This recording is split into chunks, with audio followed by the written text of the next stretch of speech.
If you are a lover of choral music, as I am, you're going to enjoy our next conversation with our guest, Maestro Vance George. Welcome so much to the show. Thank you, David. Now, I have sat in the audience at Davies Symphony Hall in San Francisco many times and heard your work. Did you ever think that you'd have a career that was this long and this broad? I mean, you have conducted for many years all around the world and have many awards, including a Grammy to show for it. Grammys. 4 Grammys, an Emmy. Yeah. No, I mean, how does this sort of thing happen? You just follow your path. You just go for it. Right. Of course, one of the stories that I want you to talk about is the Grammy you received for the recording of Prima Burana. Right. Which has got to be kind of, I don't know what, the Mount Everest of choral compositions, or do you think it's also a stereotype? It's the most popular of all 20th century choral works. Yeah. And you know, it's been used so many times in soundtracks and movies and that sort of thing. So it's really, really popular. And in fact, I just performed it in Carnegie Hall last year, and I have another one in 2014 at Carnegie, another Carmina. Right. So, now, when you call something popular like that, do you think that it has become too popular, that people don't listen to it for its musicality anymore, that it's become a cliche? No. No, it's still a great work. And there are people who, of course, poo-poo it and say, no, it's too popular and so forth, but I'm sorry, no, it's just fine. I love conducting it, I love preparing it. In fact, it was the first Grammy that MTT, Michael Tilson Thomas, received with the Cleveland Orchestra Chorus when I was working in Cleveland. So I've been in this symphony business for about 30 years, 7 years in Cleveland, and 23 here. Right. For those of our viewers who are not familiar with your career, talk about how you got to be sitting here today, how you got to be Maestro Vance George. Well, let's see. Little boy in Indiana. Yeah, right, a farm boy in Indiana, and then I went to a Mennonite school and did lots of 4-part singing, hymns, a cappella, and then started teaching all 12 grades in school. Went to India, taught 3 years there in an international school. Then came back and taught in junior high school, went to Indiana University, thought I wanted to be a middle school specialist. All those middle school people should be paid lots of money because it's really hard work. But anyway, I was really good with boys changing voices and so forth, which you understand. Yeah. And then went to grad school, and in grad school they offered, Indiana University offered this. This is Bloomington? Yeah. Offered this, the first choral conducting degree in the world. Right. And I thought, oh, that sounds interesting. I think I'll sign up for that. So that's really how it happened. Right. And then I went immediately to Madison, Wisconsin, taught there for 7 years. Then Kent State University, which was connected with the Cleveland Orchestra, and that's how the whole Cleveland, San Francisco Symphony Chorus began. So were you running around the farm conducting the animals? Or when did you realize you had music in your veins and not hay? Actually, my first little appearance was when I was 3 years old. And and I sang on the radio. My sister played piano for me. So was this a commercial for a local? No, it was just a little boy singing on a local radio station. Right. What do you think is the greatest misperception about not only choral conducting, but about choral music? I think a lot of people, and correct me if you think I'm wrong, look on it as kind of the lowly stepchild. Second class? Yes. Well, one has to deal with that sort of thing, but actually, probably the first sounds we made were vocal, or maybe banging on a tree trunk with a bone or something like that. Yeah. But no, orchestras organized about 40 years before choruses did. Choruses really right now are a burgeoning event in the whole world. So there are just tons of choruses happening now that were not 40 years ago. Right. And the orchestra's really organized and,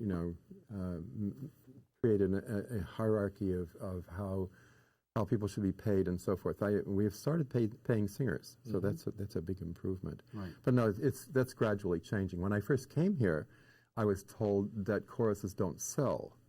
Meaning the concerts don't sell. You were told that here in San Francisco in Northern California. Right. where in we have San Francisco. Yeah, and now of course this has become one of the centers of the country where choral music is Right. very respected, and there are Right. many fine ones Yes. here. Yes, when the chorus takes a bow, there's always a big football cheer that goes up.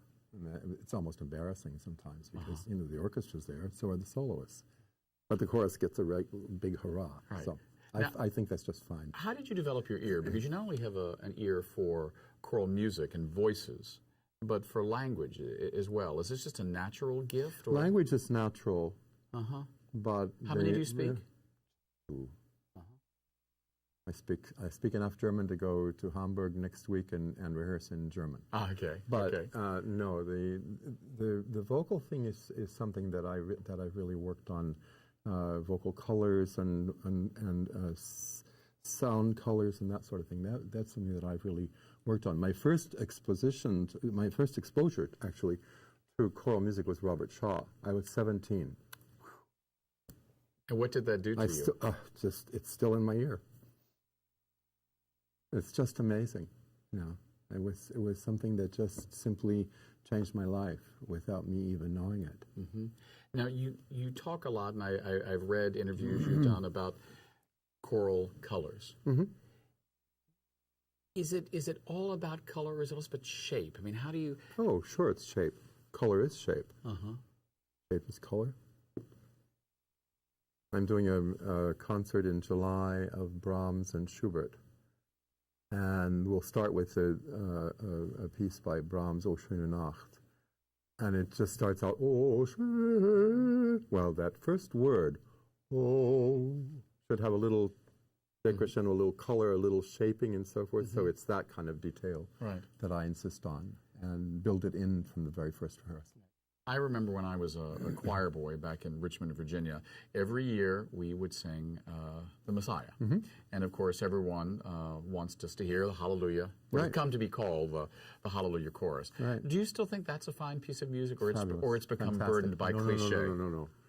No, Messiah is a great, great virtuosic work. It really is virtuosic. It's really hard. Really hard. Lots of 16th notes.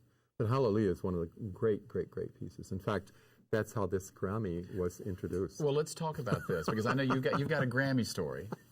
Well, I was notified by the Grammy people that we were nominated. There were five groups nominated, and one of the groups was a Messiah performance in Boston. And I knew that the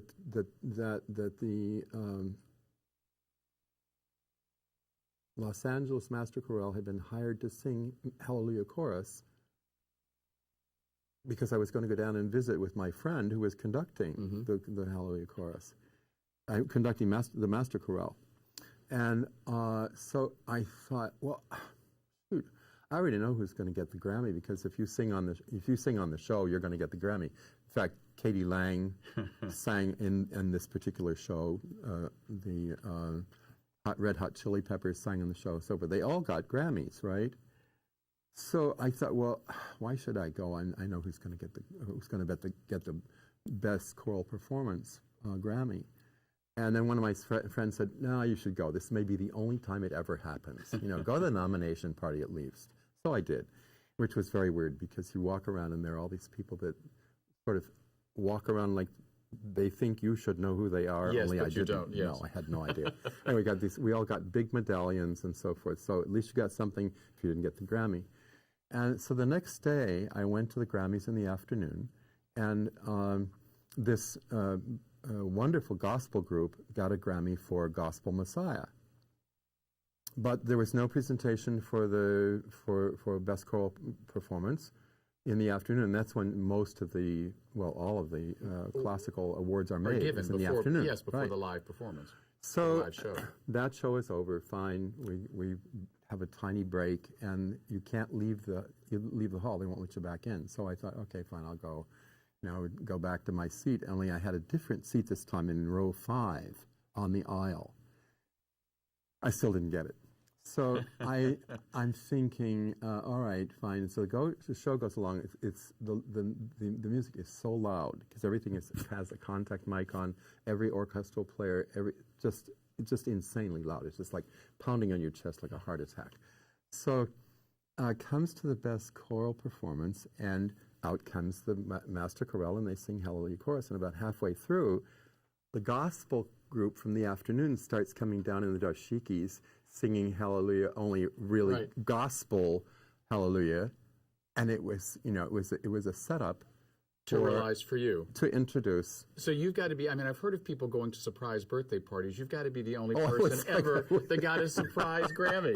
Listen, Yeah. I'm going to have you back on Yeah. to tell more of these stories because I want to hear about the other Grammys you've met. Okay. We'll have you All on right. the next Cool. time. All right. We've been speaking with Maestro Vance George about his surprise Grammy and other things. I'm David Perry.